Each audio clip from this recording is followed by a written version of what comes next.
Bonjour, c'est Manuela, journaliste pour Boom. Aujourd'hui, dans cette vidéo, je vais vous parler du récap de l'actualité de la semaine en 5 minutes.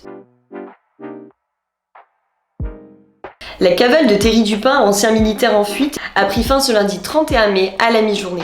L'individu a été gravement blessé par balle au cours de son interpellation au terme de 36 heures de traque dans une forêt en Dordogne. Au contact des militaires du GIGN, il a ouvert le feu à plusieurs reprises.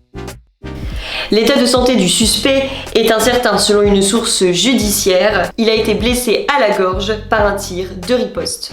Après un double coup d'état militaire au Mali, les chefs d'état et de gouvernement de la communauté des États de l'Afrique de l'Ouest ainsi que l'Union africaine ont décidé de suspendre une nouvelle fois le pays. Ils demandent l'organisation d'une élection présidentielle en février prochain après une période de transition de 18 mois.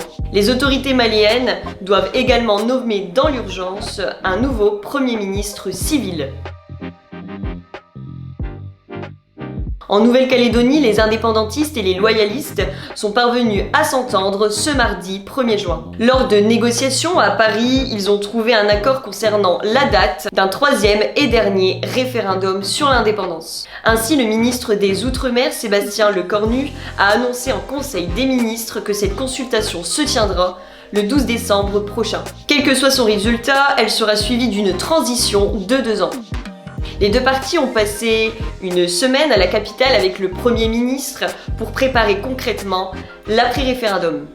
L'espionnage américain sur ses alliés ne s'est pas arrêté après les révélations d'Edward Snowden sur les activités de la NSA. Le chef de l'État, Emmanuel Macron, et la dirigeante allemande Angela Merkel ont appelé les États-Unis et le Danemark, également impliqués, de s'expliquer. Ce n'est pas acceptable entre alliés, de manière très claire.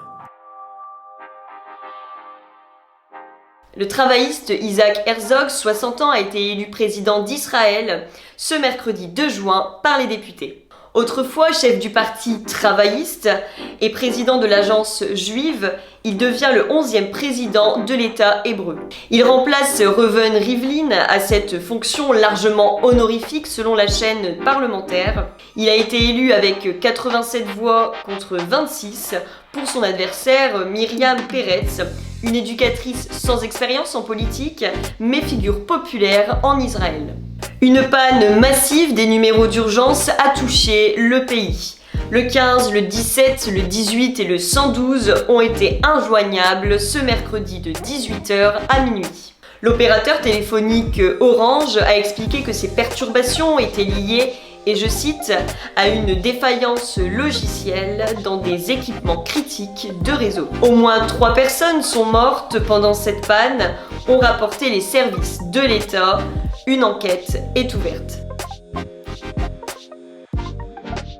Concernant les actualités du jeudi, la vaccination contre la Covid-19 pour les adultes de plus de 18 ans à peine lancée va devenir accessible pour un public encore plus jeune. Les adolescents entre 12 et 18 ans pourront se faire vacciner à partir du 15 juin prochain, a déclaré Emmanuel Macron en déplacement dans le Lot. Cette nouvelle étape dans la campagne vaccinale est nécessaire pour venir à bout de l'épidémie. La France a décidé de suspendre les opérations militaires conjointes avec les forces maliennes, a annoncé jeudi le ministère des Armées. Cette décision est évidemment liée à la crise politique en cours au Mali et sera réévaluée dans les prochains jours. La force française Barkhane, forte de 5100 militaires au Sahel, continuera d'opérer, mais pour l'heure en solo. Ce vendredi matin à Hong Kong, la police arrête Chong Gang-toon, une leader pro-démocratique, lors de l'anniversaire du Tiananmen. Cette avocate de 37 ans organise une grande veillée avec des bougies dans le parc Victoria chaque 4 juin. Mais une fois de plus, la police de Hong Kong interdit cette commémoration en souvenir des victimes de la répression de la place Tiananmen à Pékin le 4 juin 1989.